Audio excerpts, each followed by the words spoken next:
Guys আজকে সকাল সকাল চলে এসেছি আমরা সবাই মিলে একটা বান্ধবীর বাড়িতে। তো সে এখানে নিয়ে একটু আগে দেখতে পেলে সেই রেড কালার ড্রেসটা পরে আছে। যাই হোক তার বাড়িতে এসেছি, তার তো কাজে সে প্রচুর ব্যস্ত, সামনে আসতেই পারছে না। যাই হোক আমরাই গল্প করছি, আর আমরা থাকলে তো কি বলবো, মানে সারাটা দিন আমাদের যে কীভাবে কেটেছে আমরা বুঝতেই পারি না, এতটা মজা করি। আর সত্যি কথা বলতে গেলে আজকে হচ্ছে আমাদের মানে লাস্ট, হয়তো দেখা হবে, আবার হয়তো দেখা হবে অনেকদিন পর।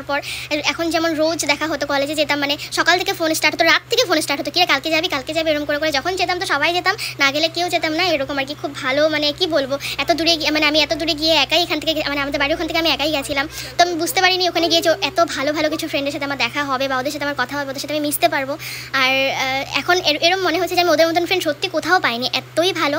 মানে হয় না যে আমরা যেটা আগে করেছি আর কি, স্কুল লাইফে হয়েছে অনেকবারই, ধরো এই হিংসা ব্যাপারটা একটু হলেও থাকে মানে, কিন্তু আমাদের মানে এই যে কলেজ লাইফে যাদেরকে পেয়েছি, শুধু ওদেরকে বলবো না, আরও দু চারটে আমার বন্ধু আছে তাদেরকেও পেয়েছি, যে এত মানে তারা হেল্পফুল, এত ভালো, মানে কি বলবো আমি এরকম পাইনি কোথাও।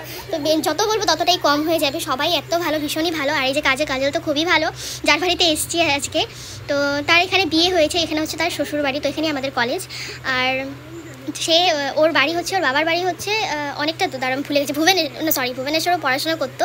আর ওর বাবার বাড়ি হচ্ছে ত্রিপুরা নাকি কোথায়, আমি ভুলেই গেছি। যাই হোক সেখানে, তো যাই হোক অনেক দূরের মেয়ে এখানে এসছে, আর আমাদের সাথে এরমভাবে দেখা হয়ে গেছে। আর যাই হোক আমরা ভীষণ মজা করি, ভীষণ ভালোভাবে দিন কাটালাম এতদিন। জানি না তারপরেও এখনও দেখা হবে কি না, কোথায় পড়বো কী পড়বো, একসাথে সবাই আবার থাকতে পারবো কি না জানি না। আর ওরাও একজনই এখানের না, সবাই এখানে রুমে থাকে, আর সবার বাড়ি অনেক দূর। তো কালকে নাকি ওরা চলে যাবে বাড়িতে। তো আজকে ভাবলাম সবাই মিলে একটু দেখা করি, তো কাজলও আমাদেরকে ডাকলো। থ্যাংক ইউ কাজল, এরকম করে ডাকার জন্য আমাদেরকে। সবাই মিলে ভীষণ মজা করলাম আজকের দিনটা। আর এই যে কাজুকে তো দেখতেই পাচ্ছ, আমি তো ভয়ই পেয়ে যাচ্ছিলাম, আমরা সবাই ভয় পাচ্ছিলাম, তারপরে গিয়ে আর ভয় পাইনি, ভালোই লাগছিল।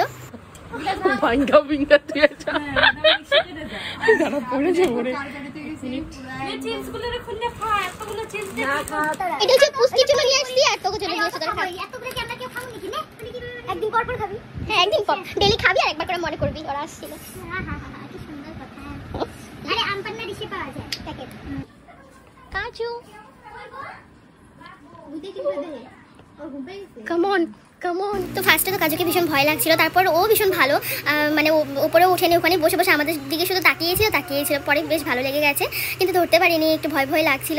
তো যাই হোক কাজল আমাদেরকে এখন আম পান্নার শরবত খাওয়াচ্ছিল, আর প্রচণ্ড গরম ছিল আজকের দিনটা। আমি গেছি হচ্ছে বাইকে করে, তো আমার তো আরও বেশি গরম লেগে গেছে। তো যাই হোক একটু ঠান্ডা হলাম। তারপর আমাদের অ্যাকচুয়ালি লাঞ্চের নেমন্তন্ন ছিল, তো আমরা একটু পরে আবার খেতে বসে পড়েছিলাম, কিন্তু খাওয়া দাওয়া করেছি ঠিকই, কিন্তু আমি কোনো ক্লিপ তুলতে পারিনি, ভুলে গেছি। আর এই যে আমি নেল পালিশ নিয়ে এসেছি সবার জন্য, ওদের সবার জন্য আর কি। ওরা বলেছিল যে তোর নেল পালিশটা ভীষণ ভালো লেগেছে, তো আমি আমার মতো চেষ্টা করেছি যতটুকু পেরেছি নিয়ে যেতে, মানে সেম কালার তো পাইনি, তো অন্য পেয়েছি সেটাই নিয়ে গেছে, ওদের সবার পছন্দ হয়েছে। তো যাই হোক, আর এখন আমরা খেয়ে দিয়ে নিয়েছি, আর খাওয়ার সময় কোনো ক্লিপ তুলতে পারিনি, আমি ভুলে গেছিলাম। সবাই এত মানে হাসাহাসি করছিলাম, গল্প করছিলাম, এসব ভুলেই গেছি। তো পোলাও, মাংস, অনেক কিছু ছিল, বেশ ভালো লেগেছে খেয়ে দিয়ে। তারপর হচ্ছে আমরা একটু ফ্রেন্ডশিপ ট্রি বানাচ্ছিলাম, এটা আমি বলছিলাম অনেকক্ষণ থেকে, চল একটা বানাই। তো সবাই মিলে এখন বানিয়ে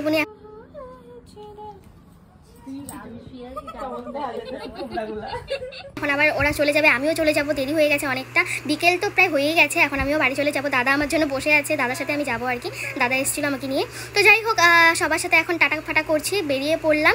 আর প্রচণ্ড গরম, প্রচণ্ড রৌদ্র আজকে, বাইরে তো বেরোনোই যাচ্ছে না। তো যাই হোক কী করবো, এভাবেই তো থাকতে হবে বলো, গরম তো থাকবেই। তো চলো টাটা, ভালো থেকো, সুস্থ থেকো, দেখা হবে নতুন কোনো ব্লগে। আর তোমরা যদি আমার কোনো রিল দেখতে চাও চলে যাবে ইনস্টাগ্রামে।